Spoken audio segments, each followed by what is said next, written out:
que había muerto en las torres se lo merecían, porque eran una bola de pecadores todos los que estaban allá adentro. Y otros comenzaron a decir que no fue ni el diablo, ni tampoco lo merecían, sino que simplemente fue el dedo de Dios. Sin embargo, hubo también personas que argumentaron que no se debería de culpar a nadie, que estos sucesos trágicos y estos acontecimientos que suceden, simplemente suceden sin que tengan ninguna explicación o lógica o razón de ser, que son simplemente forman parte de nuestra vida diaria. La pregunta en esta noche que vamos a contestar es: ¿quién tiene la razón? ¿A quién culpar? El Señor Jesús se enfrentó con este dilema. La Biblia, como lo hemos podido comprobar a través de todos los estudios que llevamos y los que tú vas a tener en tu casa y con tus pastores y etcétera, etcétera, vamos a ir descubriendo que la Biblia tiene respuestas para todas las incógnitas e interrogantes del ser humano. Entonces, Dios anhela que nosotros entendamos esto y que profundicemos en su palabra, porque todas estas preguntas que tenemos, ¿quién creen que hizo la mente? ¿Quién hizo la razón? ¿Quién hizo la lógica? Dios permitió y nos dio y creó esta mente que tenemos para que le encontrásemos buscándole. Pero no podemos esperar, quiero saber esta respuesta y quiero saber esta respuesta, si yo no estoy buscando la respuesta en el lugar adecuado, que es la palabra de Dios. Entonces, Cristo se enfrenta con el mismo dilema aquí en Lucas 13, y la respuesta que Cristo les da a todos sus contemporáneos los asombró definitivamente. Vamos a ver que en este estudio, en esta historia que vamos a continuación a leer, comienza Cristo describiendo dos tragedias. En primer lugar, Pilato y los Galileos, y en segundo lugar, la torre de Siloé. Los Galileos eran conocidos como rebeldes, tercos y criminales, y Galilea, la zona norte de Israel, era conocida como el lugar de los celotes, con Z, de los celotes, que eran un grupo de judíos que se dedicaban a planear o a conspirar para el derrocamiento del Imperio Romano. Aparentemente estos Galileos hicieron algún plan o alguna conspiración en contra del gobierno romano, en contra de las autoridades romanas, y Pilato, que era el gobernador en aquella época de toda esa provincia, descubrió el complot o le llegaron los espías a decirle, y entonces él tomó cartas. ¿Qué es lo que pasó? Pilato, ya sabiendo el complot que iba a suceder, esperó que los conspiradores llegaran, y entonces estos conspiradores, cuando llegaron a Jerusalén para ofrecer sus sacrificios, Pilato los rodea con los soldados romanos y los matan a todos en el lugar que ellos se creían seguros, que era el templo judío. Como resultado de esta matanza, la sangre de todos estos celotes o de todos estos judíos se mezcla con la sangre de los sacrificios que estaban ofreciendo. Y el mezclar la sangre humana con la sangre de los sacrificios de los animales era una profanación, era un sacrilegio para los judíos, y mucho más cuando era la matanza de parte de los gentiles. Por eso dice, en aquel tiempo, algunos le contaron, versículo 1, acerca de los Galileos cuya sangre Pilato había mezclado con los sacrificios de ellos. O sea, era una noticia que había llenado de vergüenza y de oprobio, estaba fresca, y se acercaron con Jesús y le dijeron, oye, ¿qué acaso esos Galileos realmente se lo merecieron, verdad? Lo más seguro es que Dios los permitió que se murieran y que los masacraran porque eran más pecadores que ellos. Jesús, anteponiéndose y sabiendo lo que pensaban, les dijo en el versículo 2, ¿ustedes piensan que estos Galileos, porque padecieron tales cosas, eran más pecadores que todos los Galileos? Y esta es la forma y el razonamiento de pensar a través de la historia. ¿Cuántas veces nosotros hemos concluido de la misma forma equivocada? No, a ese hermano le chocaron el coche porque seguro vive en adulterio. Pues le cayó en el temblor ahí en Tlatelolco en el 85 el edificio a todos los que murieron porque seguramente eran más pecadores que otros. Y comenzamos nosotros a creernos que somos menos pecadores que los demás. Vamos a ver el segundo caso, el de la torre de Siloé, para después explicar las palabras de Jesús en el versículo 4. Cristo les da otra descripción de otra tragedia. 18 judíos sobre los cuales una torre había caído y los mata a todos. Y aquí Cristo cambia la palabra pecadores por culpables. En el primer caso de los galileos les dice, ¿ustedes creen que eran más pecadores? Versículo 2. Y aquí les dice, ¿piensan que eran más culpables que todos los hombres que habitan en Jerusalén? Esta segunda historia era también muy conocida, en la que se involucra una torre que estaba muy cerca de Jerusalén, que se llamaba la Torre de Siloé. Y una vez pasó un grupo de judíos, y como puede sucederte, tú puedes salir, te atropella una ruta 100, te atropella un carro, un temblor, ¿verdad? Pero un grupo de judíos murieron aplastados por esa torre. Pero en contraste con el primer caso de los galileos, donde mucha gente muere, ¿cómo murieron los galileos? Por una agresión romana. Murieron a través de un asesinato del gobierno romano. En esta historia murieron accidentalmente. Entonces veamos los dos casos que presenta Jesús. Por un lado, un caso donde mueren asesinados. Y el otro caso donde mueren por un accidente. Y en estos dos casos, ellos no podían percibir más que la culpa la tuvieron ellos y los demás eran pecadores. Pero ambas historias, ¿verdad? La primera del asesinato de los galileos, donde hubo una masacre, y la otra de una tragedia inexplicable, demandaban la misma pregunta: ¿a quién culpar? A ver, dinos cómo estuvo esa cosa. ¿Por qué esa masacre? ¿Por qué permite Dios eso? ¿Y por qué permitió Dios que les cayera la torre? Lo más seguro es que había pecado detrás. Después de contar la historia, Jesús, de estas dos tragedias, comienza a anticipar sus pensamientos y les dice en el versículo 2, ¿piensan que estos galileos, porque padecieron tales cosas, eran más pecadores que todos los galileos que sufrieron de esta manera? Las personas en tiempos de Jesús creían que los que se morían atropellados, los que se morían masacrados, los que se morían en accidentes, eran personas que no eran dignas de ser cuidadas por Dios, porque el pensamiento que prevalecía era que si a mí no me pasa nada y yo tengo salud y estoy disfrutando de todas las cosas, es porque estoy en gracia delante de Dios y porque soy más bueno que los demás. Y esta forma de pensar continúa predominando aún dentro de muchas iglesias cristianas. En sus corazones podía Jesús oír la respuesta que les hizo. Claro que sí, hubieran contestado todos. Eran más pecadores y merecieron la tragedia que les sucedió. Qué bueno que los masacró Pilato. La palabra pecadores, por favor apúntenla, es muy importante aquí en esta historia. Es la palabra griega amartolos, con H, amartolos.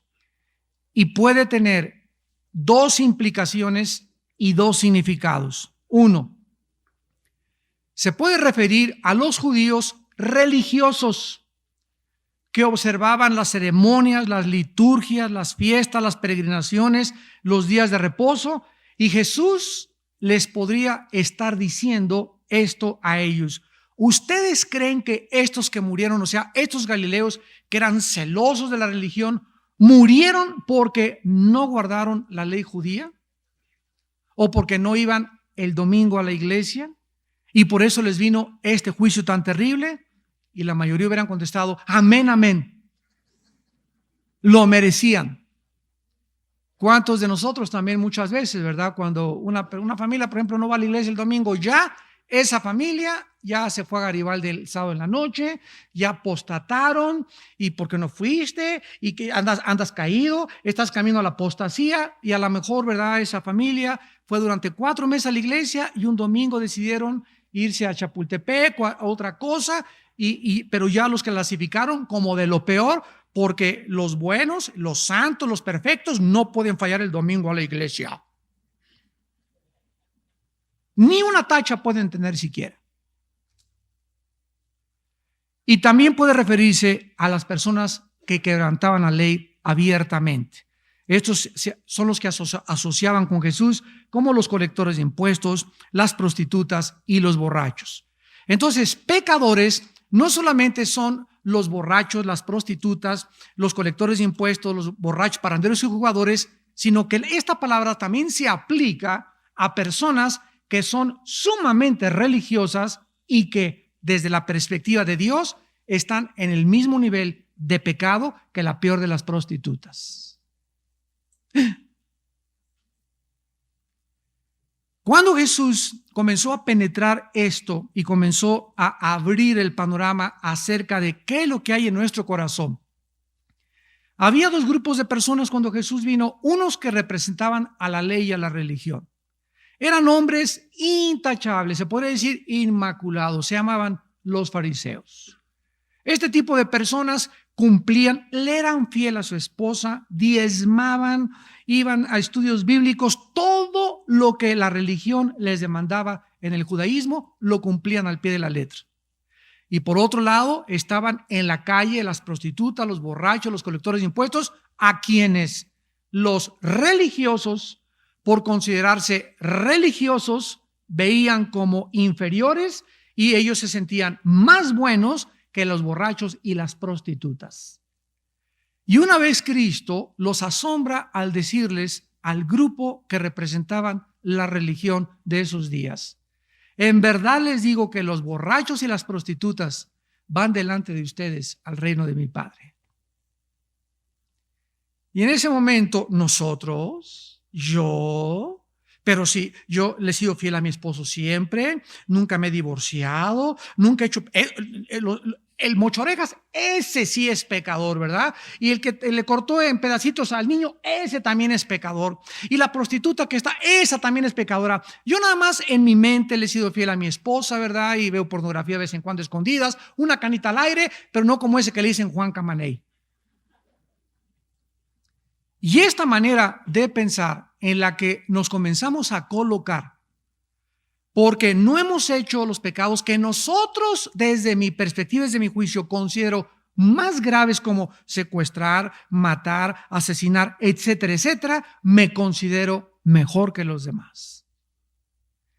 Y esto es precisamente lo que Jesucristo quiere en este momento atacar. Estas personas, las prostitutas, los borrachos, eran catalogados como de lo peorcito, como dicen, de lo piorcito aquí en México, en Tepito, porque nadie que era religioso podía tener la dignidad de ni siquiera juntarse con ese mugrosa harapienta, con esa mujer como Magdalena prostituta, con ese borracho, con ese Mateo colector de impuestos. Los marginaban totalmente y había una gran división entre los buenos y los malos de acuerdo al pensamiento religioso de los tiempos de Jesús. ¿Y acaso no es lo mismo en nuestros tiempos? En mi propia familia, para no irme tan lejos, ¿verdad? Yo tengo tías por allá muy lejanas, bueno, inmaculadas en su religión y comunión diaria, etcétera, etcétera. Y una muchacha, una prima mía, me acuerdo un día que se divorció y le dijo a su mamá: no quiero ni que entres a la casa jamás con ese niño que tienes, porque no es digno, es un hijo bastardo, has manchado el nombre de los Richelieu. Hay una película que acaban de pasar ahorita de la vida de tres monjas, ¿cómo se llama? En el nombre de Dios. ¿Qué película donde se retrata exactamente qué es la religiosidad? Muchacha que se embaraza, la otra que las catalogan, las corren en sus casas y las meten a un convento de la vida real, y las monjitas eran peor que el mochorejas. Increíble la forma, bueno, sin compasión, sin misericordia, manejando todos bajo amenazas. Entonces nos damos cuenta, ¿verdad?, que algo está aquí descompuesto en el mundo que nos rodea. Hay valores equivocados. Ayer acaban de sacar un reportaje de que han habido más de 650,000 casos de pedofilia o de pederastía en Estados Unidos, de niños violados por ministros religiosos. Más de 500,000. Y donde se considera que el 35% de los ministros religiosos de una religión muy popular son homosexuales. Entonces, todos estos valores realmente hacen que la gente se desilusione, se decepcione y digan: yo no puedo ser peor que el Papa, o peor que ese ministro, o peor que esa persona. y comienzan a derrumbarse las barreras de las normas absolutas de la moral de Dios, por desconocer totalmente lo que es bueno y lo que es malo. Así que Jesús podría estarles preguntando a estas personas: ¿ustedes creen que porque estos galileos eran de la peor ralea, realmente murieron por esa forma tan trágica? ¿Porque eran de lo peor y ustedes eran de lo mejor? Los judíos le contestaron: claro que sí. Precisamente por eso los masacraron, y a esos por eso les cayó la torre y les fue como les fue. Hay un proverbio en Salomón que dice: nunca te goces cuando a alguien le sucede algo malo. Nunca te alegres cuando a tu enemigo le pasa algo malo. Nunca digas en tu corazón: qué bueno que le cayó ese ladrillo en la cabezota. Merecía algo peor. Porque dice: no sea que a ti te suceda algo peor que a tu enemigo. ¿Qué es lo que la Biblia nos está tratando de hacer? Cambiar nuestra manera de pensar. Dice Mateo capítulo 5, si te maldicen, bendice. Si te persiguen, no guardes rencor, para que seáis perfectos delante de vuestro Padre que está en el cielo. Ahora, ¿qué se encierra detrás de esta actitud de carácter que Dios nos quiere revelar en las Sagradas Escrituras, al no gozarnos cuando nuestros enemigos fracasan, les va mal o quiebran su negocio o los atropellan o inclusive se mueren? ¿Por qué no debemos tener este carácter? Porque lo que les estamos deseando a ellos, dice la Biblia que hay una ley de la siembra y la cosecha, no solamente monetariamente, sino también espiritualmente. El mal que tú le desees a cualquier persona, hay una ley que hace que ese mal te regrese a ti. Te regresa a ti tarde o temprano. Y el mal que tú hagas a tú tranza a alguien, te van a transar 5 veces a ti en los próximos 4 o 5 años. Tú pide prestado y no pagues, te van a hacer 10 cosas peores a ti económicamente en tu vida. Trata mal a tu esposa y no te imaginas cómo te van a tratar tus amigos y cómo te va a tratar Dios. A Dios nadie se le escapa. Lo que sembramos lo recogemos tarde o temprano. Dios no puede ser burlado. Al final de la historia de la torre, Jesús también les hace la misma pregunta, pero con otro giro, ya lo vimos. ¿Piensan ustedes, versículo 4, que eran más culpables que las otras personas que viven en Jerusalén? Observemos ya que ya no usa la palabra pecadores, aquí usa la palabra culpables. ¿Qué significa culpables? Que estar en deuda con alguien. Estar en deuda con alguien. Pecador es hacerle mal a alguien, culpable es estar en deuda con alguien. Si tú crees que muchas personas, porque están en deudas o porque no le han entregado a Dios cuentas, les ha sucedido lo que les ha sucedido, te equivocas profundamente. Ahora, aunque sí es cierto que muchas veces a muchas personas les pasan muchas cosas por sus pecados, lo que nos trata Jesús de enseñar es lo siguiente: nunca generalices. O sea, el hecho de que a los secuestradores los agarran y los encierran y les pasa lo que les pasa por lo malo que son, y a la persona que hizo y a tu mamá que te abandonó y le fue como le fue, y a la prostituta, ¿verdad?, que hizo esto, les va a ir como les va a ir, no significa que a todos les va a ir igual. Ni que tampoco tú generalices que a todos les va a ir de esa manera, porque no necesariamente, como lo vamos a ver a continuación, es verdad en todas las personas. Vayamos al libro de Job, capítulo 22, y veamos que este razonamiento fue el mismo que tuvieron antes que los discípulos de Cristo, los amigos de Job. Job es un caso en la Biblia de un hombre recto, temeroso de Dios, apartado del mal, que verdaderamente ante la perspectiva de Dios era intachable. Oraba todos los días y era sincero, o sea, no era religioso como los fariseos, era un hombre sincero. Sinceramente amaba a su esposa, sinceramente amaba a sus hijos. Y era tan íntegro este hombre llamado Job, que vemos en el cielo, que se nos corre en el libro de Job, la cortina, y nos presenta el Espíritu Santo en el libro de Job, un escenario donde vemos a Dios y a Satanás. Aquí está Job abajo, bendecido por Dios, y en el cielo se nos corre la cortina y vemos a Dios y a Satanás. Satanás es un ser que siempre ha culpado a Dios de que las criaturas que Él ha creado le son fieles y le aman y le permanecen leales a su servicio y a su adoración porque Dios las ha bendecido. Esta es la argumentación de Satanás. Entonces, inicia este diálogo Dios cuando le dice a Satanás, ¿no has considerado a mi siervo Job? O sea, quiero decirte a ti, Satanás, que estás equivocado y te lo voy a mostrar con los demás ángeles. Este siervo que yo tengo es intachable y es justo y es leal. Y ahora te voy a demostrar que él es el mejor de mis siervos. Y Satanás aborda a Dios y le dice, ¿sabes una cosa? Otra vez te lo vuelvo a decir.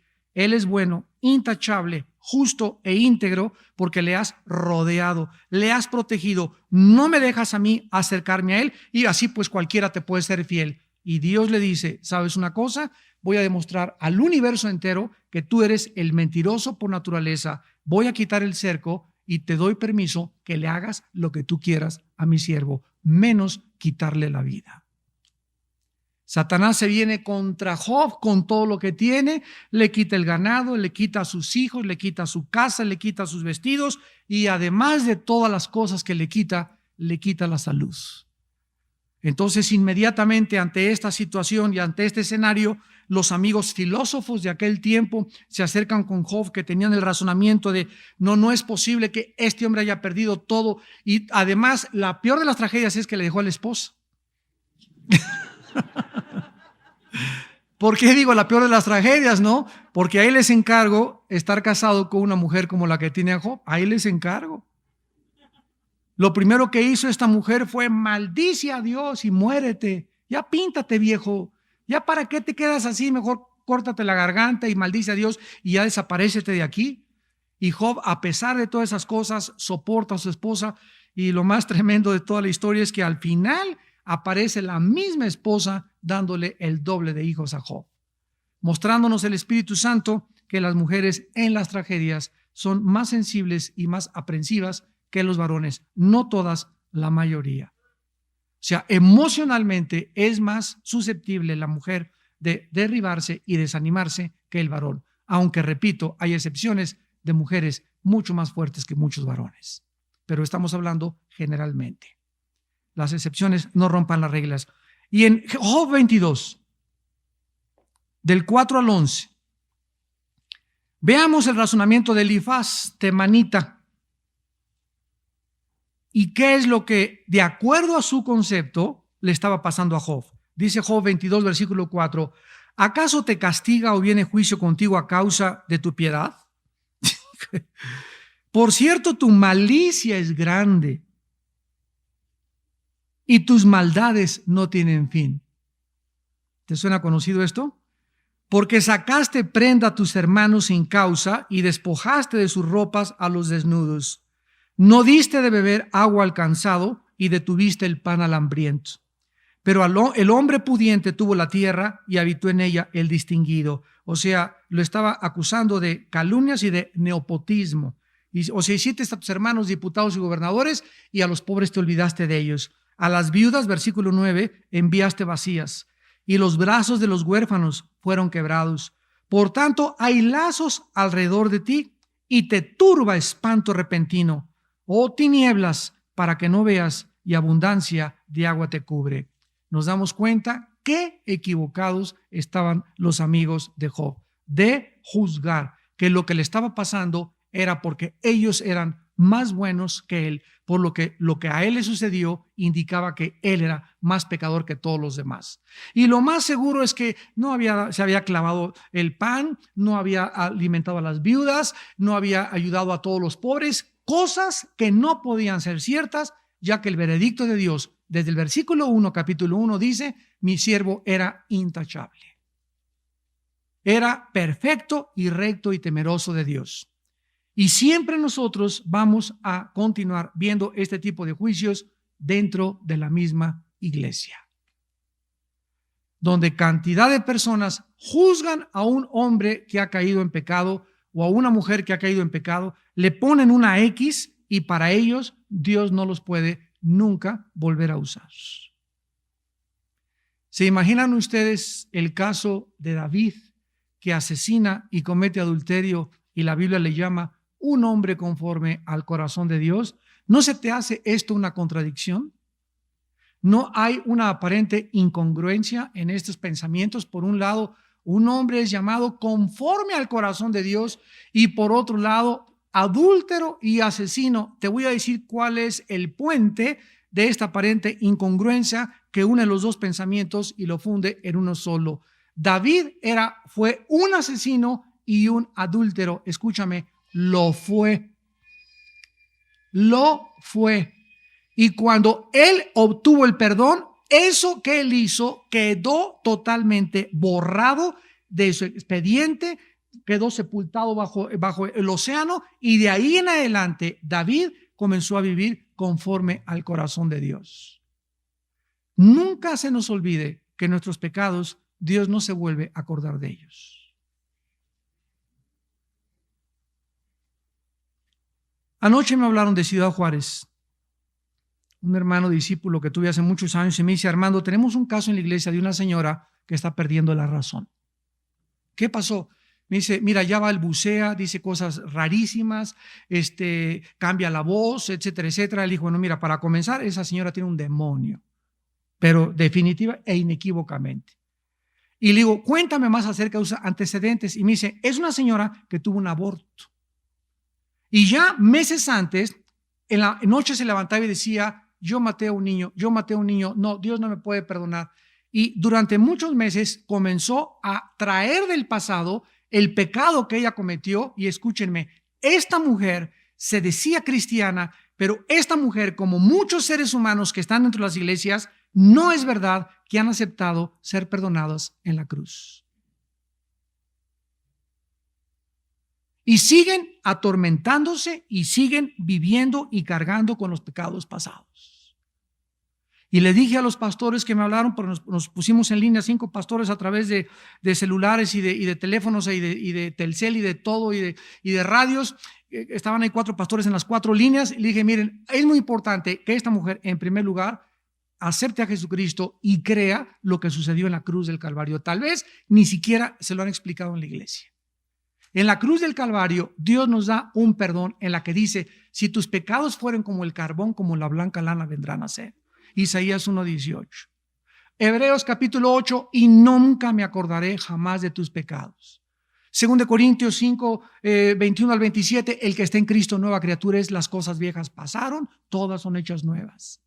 Y si confesamos nuestros pecados, la sangre de Cristo nos limpia de toda maldad. Si Dios no se acuerda de mis pecados, ¿por qué me yo de acordar de ellos? Y no es de que yo me acuerde, es que a Satanás le encanta desenterrar las cenizas y echártelas en la cara y decirte: mira lo que hiciste hace una semana, lo que hiciste hace 2 meses, lo que hiciste hace 5 años. Es que la persona que le cree y se abre ante este ataque de Satanás, no es verdad que cree lo que la Biblia dice, que en la sangre de Cristo hay limpieza. Y ninguno de ustedes que nos escucha, también los que nos ven a través de la televisión, les quiero decir, ninguno de ustedes que se diga hijo de Dios va a poder vivir y tener paz en esta vida hasta que no acepte el perdón de la cruz de Jesucristo. No vas a tener paz, ni en tu matrimonio, ni en tu adulterio de hace 4 años, ni en los 3 abortos que tuviste, o si te embarazaste, ¿verdad? Todo lo que hayas hecho, hay perdón en la sangre de Cristo. Y mientras tú estés dispuesto a caminar con Dios, Dios nunca jamás volverá a desenterrar, porque el expediente fue roto y crucificado en la cruz de Jesucristo.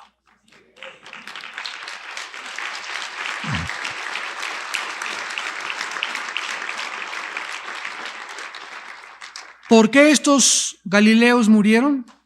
De acuerdo a los judíos, porque eran más pecadores que los demás. ¿Por qué murieron las 18 personas al caer la torre de Siloé? Porque eran culpables de muchos pecados. Y sus pecados los alcanzaron y por eso fueron juzgados. Pero Jesús tenía otra perspectiva al respecto. Lucas 13, versículo 3. Y la respuesta de Jesús los ha de haber asombrado a todos. Os digo, no. Antes, si no os arrepentís, todos pereceréis igualmente. Esta respuesta contradecía los pensamientos de la época de Jesús e iba en contra de la teología de los religiosos de aquel entonces y nuestros contemporáneos hoy en día. Miren ustedes en el Evangelio de Juan, capítulo 9, del 1 al 3, cómo prevalecía esta forma de pensar. Y estos son precisamente los murmuradores, las chismosas de la iglesia, los calumniadores, los que siembran discordia entre los hermanos, los que están continuamente, ¿ya viste lo que le pasó a esto? ¿Y ya viste cómo entró la fulana y tal? ¿Y ya viste a la esposa del pastor? ¿Y ya viste al pastor? ¿Y ya viste? Bueno, es increíble, increíble la forma en la que muchas personas actúan. Al pasar Jesús, Juan 9, versículo 1, vio a un hombre ciego de nacimiento. Le preguntaron los discípulos diciendo: oh, Rabí, ¿quién pecó? Qué bárbaro. ¿Quién pecó? ¿Este o sus padres para que haya nacido ciego? O sea, de acuerdo a los discípulos, ese hombre había nacido con una maldición. Y la ceguera, porque nació con síndrome de Down, porque nació con cojito, porque nació con un pie equinovaro, porque nació sin una mano, porque nació con una oreja más grande, es porque hay pecado en él o en sus padres. ¿No es verdad que así hemos pensado? Pero todas las familias que tienen hijos sanos y güeritos y todos son, no, hijos de Abraham. ¡Qué barbaridad! No cabe duda que necesitamos un lavado de cerebro. Respondió Jesús: no es que pecó ni sus padres, sino para que las obras de Dios se manifiesten en él. O sea, en ese momento, ese niño que ahí estaba ciego de nacimiento iba a ser sanado por Jesús. Y Dios había permitido que naciera sin la vista para que 4 o 5 años después viniera el Mesías y él manifestara a través de su ceguera el poder sobre la vista. Esta era la forma que prevalecía de todos los judíos, de todos los discípulos y de todas las personas que seguían a Jesucristo. Y repito, es el mismo pensamiento de nosotros hoy en día. Yo conozco por lo menos que el 95% de las familias que tienen hijos con síndrome de Down, esos niños han venido a ser los ángeles de ese hogar. Los ángeles de ese hogar. Qué terrible noticia cuando nace: tu hijo va a tener esto, aquello, y Dios mío, no sabemos qué hacer. Y lo primero que pasa por nuestra mente es: qué vergüenza, qué dirá la gente. O un niño descerebrado, ¿verdad? O un niño con parálisis cerebral. Hasta mucha gente, yo los veo caminar en las plazas públicas, les da vergüenza andar con sus hijos así. ¿Por qué habría de darles vergüenza? Porque la gente tiene la clasificación de las palabras de las personas bien parecidas: los fuertes, los guapos, las bonitas, que son los bendecidos por Dios.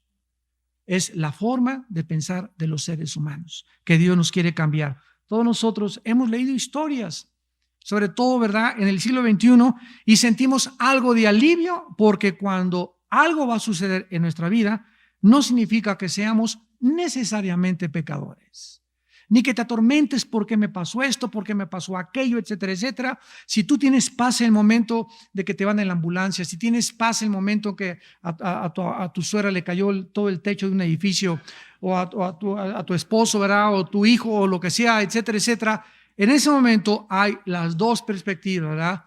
Puede ser que sí y puede ser que no. ¿Quién es el juez? Es Dios. Estas buenas noticias acerca de las tragedias y la forma como obra Dios va a darles en esta noche, y a través de los que nos ven por la televisión, otra perspectiva verdaderamente de la vida. Estas buenas noticias que Jesús les daba siempre estuvieron seguidas de malas noticias. Jesús les dice en Lucas 13:5: si no se arrepienten, todos perecerán igualmente. La pregunta relevante, y aquí terminamos, no era ni es a quién culpar, sino: ¿y tú qué onda? La pregunta es: ¿y qué acerca de ti? ¿Estás tú listo para morir? ¿Sabes tú cómo vas a morir? A lo mejor peor que las personas que tú estás criticando. ¿Crees tú que tú no mereces morir de esa forma? que tú vas a morir como blanca palomita con una mandarina ahí en tu cama y con aire acondicionado y todo en un hospital sin que sufras nada? ¿Te crees tú realmente más bueno que los demás? El asunto no es acerca de los demás, sino acerca de nosotros mismos. En esta breve declaración, Jesús nos revela, para terminar, 3 verdades. Número 1, todos somos pecadores. Es fácil, ¿verdad?, ver que lo que sucede a los demás y los pecados que comete la gente, pero es más difícil reconocer en qué situación me encuentro yo delante de Dios. En el libro de Romanos, vamos a Romanos capítulo 3, el apóstol Pablo nos enseña que existen 2 clases de pecadores. 2 clases de pecadores. Los pecadores religiosos, como ya lo vimos, y los no religiosos, pudiendo ser los religiosos más pecadores que los mismos pecadores de pecadores. ¿Saben ustedes, en el nombre de la religión, qué fue lo que hicieron en los tiempos de la Inquisición? ¿Quiénes eran los asesinos? Los religiosos. ¿Quiénes son los radicales terroristas en el Medio Oriente? Los religiosos radicales. Miren ustedes lo que el hombre es capaz de hacer en el nombre de Dios. En el nombre de Dios. Dice en Romanos capítulo 3, versículo del 9 al 11, que pues, ¿somos nosotros mejores que ellos? En ninguna manera. Pues ya hemos acusado a judíos, o sea, a los religiosos, y a gentiles, que todos están bajo pecado. Como está escrito, no hay justo ni aún uno. Aquí se incluye San Cirindano, Santa Inés, Santa Catarina, tu madrina, la monjita, tu cuñado, al arzobispo, y tu padrino, el cardenal. No hay quien entienda, no hay quien busque a Dios. Este pasaje, ¿verdad?, de Romanos es una radiografía de Dios, y de acuerdo a Dios, todos estamos bajo sentencia de muerte. Dice Romanos 3, versículo 20. Ya que por las obras de la ley, ningún ser humano será justificado delante de él, porque por medio de la ley es el conocimiento del pecado. Pero ahora, aparte de la ley, se ha manifestado la justicia de Dios, testificada por la ley y por los profetas, la justicia de Dios por medio de la fe en Jesucristo para todos los que en él creen. Escucha, porque no hay diferencia, por cuanto todos pecaron y están destituidos de la gloria de Dios, siendo justificados gratuitamente por su gracia mediante la redención que es en Cristo Jesús. Esta es la perspectiva y la radiografía de Dios. Tanto los religiosos como no los religiosos, los que nacieron católicos, los que nacieron protestantes, mormones, del Islam, budistas, no importa que tú tengas la foto del Papa en tu casa o seas la peor de las prostitutas, todos estamos bajo el pecado y bajo sentencia de muerte. Todos necesitamos el perdón en la cruz de Cristo. En segundo lugar, Cristo nos enseña al decirles: si no se arrepienten, morirán todos. La necesidad que tenemos todos de arrepentirnos. ¿Qué es el arrepentimiento? Es la palabra metanoia, que significa cambiar de manera de pensar. Escucha, arrepentimiento significa cambiar mis pensamientos. Cuando Jesús baja del cielo a la tierra, les grita las primeras palabras que salieron de Jesús. Lo primero que salió de la boca de Jesús fue: cambien su manera de pensar. Arrepiéntanse. ¿Qué es lo que significa? Cambien su manera de pensar.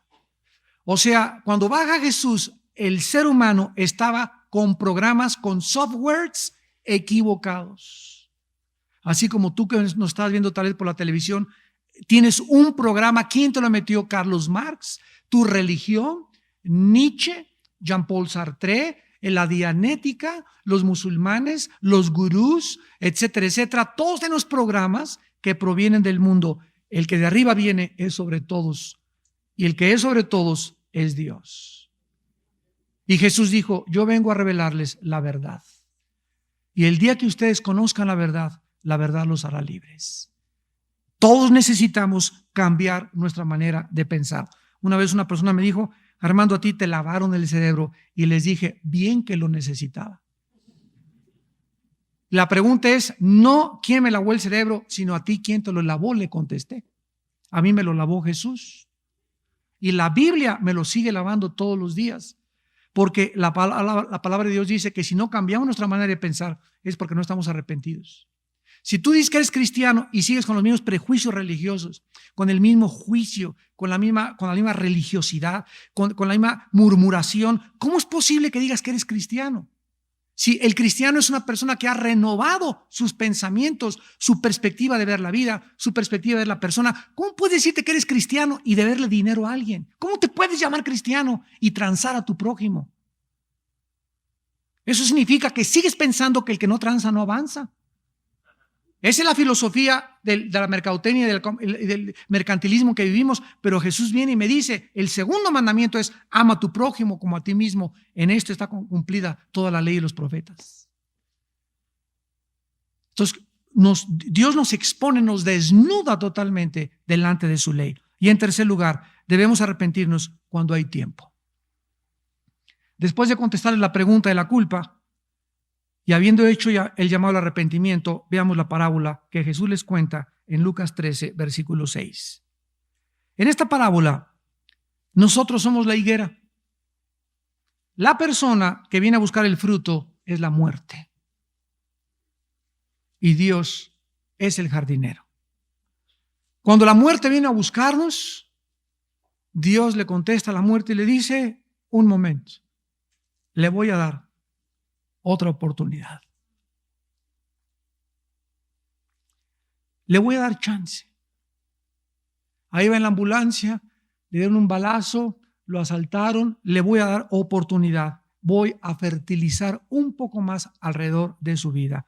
Dios es el Dios de las segundas oportunidades. Si nosotros recibimos o recibiésemos lo que merecemos, acabaríamos todos en el infierno. Pero Dios es paciente y Él trabaja en nuestras vidas continuamente esperando que nosotros nos arrepintamos. Como dice en 2 de Pedro 3:9, porque Dios no retarda su promesa, sino que es paciente para con nosotros, no queriendo que ninguno perezca, sino que todos procedan al arrepentimiento. Dios anhela que tú y yo en esta noche que le estamos escuchando puedas entender que tal vez es la última oportunidad que Dios te da de oírle. Dios es el Dios de la última oportunidad y dice la Biblia aquí en Lucas 13, versículo 8, Él respondió, Señor, déjala otro año y si diere fruto, bien, y si no, la cortarás después. Todos nosotros estamos viviendo tal vez en esta noche la última oportunidad. Tú que me escuchas allá a través de la televisión, tal vez esta es la última vez que Dios te habla. ¿Sabes cuál es nuestro problema? Que no sabemos si fue la última oportunidad. Ese es el problema. Creemos que Dios nos va a dar otra oportunidad la semana que entra o el mes que entra me voy a portar mejor, pero nunca sabemos que hoy en la noche, saliendo de este lugar, podemos perder cualquiera de nosotros la vida. Hace 4 o 5 semanas, un senador del PRI iba por la carretera de Toluca, joven él, no pasaba ni los 45 años, se le salió no sé qué cosa y se mató inmediatamente. En la mañana se levantó, se puso su traje, se rasuró. Nadie puede saber qué vida tenía, si era vida buena. No somos jueces, ¿verdad? Pero él nunca supo, al levantarse esa mañana, como tú y yo no lo sabemos, al levantarnos y salir a la calle, si vamos a regresar y volveremos a ver a nuestra familia. No lo sabemos. Y precisamente por no saberlo, dice Hebreos 9:27, prepárate para encontrarte con tu Dios, porque está establecido a los hombres que mueran una sola vez y después el juicio. Ya no te fijes en los demás, no trates de juzgar si merecía o no merecía aquello que ha sucedido, sino pregúntate a ti mismo en esta noche, ¿estoy listo para morir?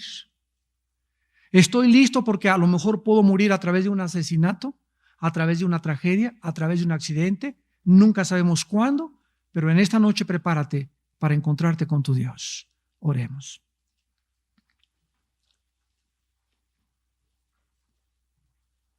Y le dijo al viñador: hace 3 años que vengo a buscar fruto en esta higuera y no lo hallo. Córtala. ¿Para qué inutiliza también la tierra?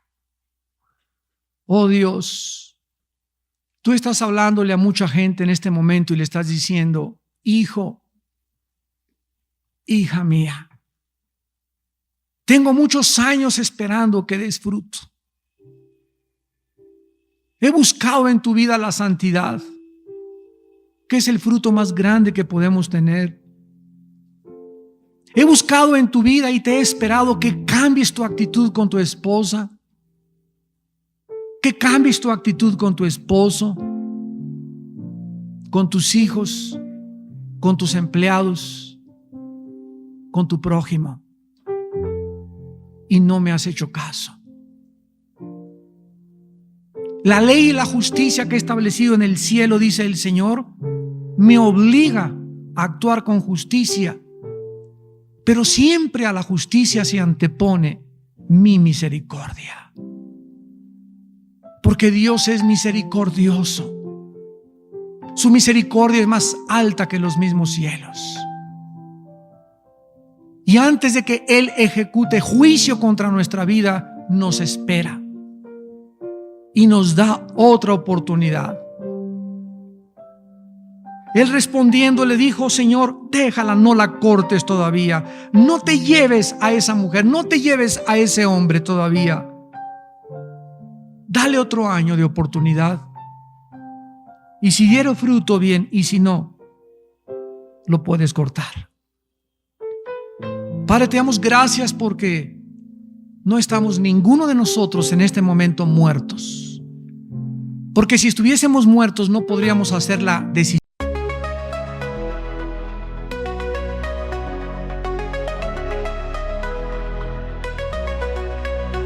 In the haze of neon dreams I wander through the night, lost in a sea of stars where your whispers take flight. Electrified emotions, they dance around my heart, in this digital garden where we never have to part.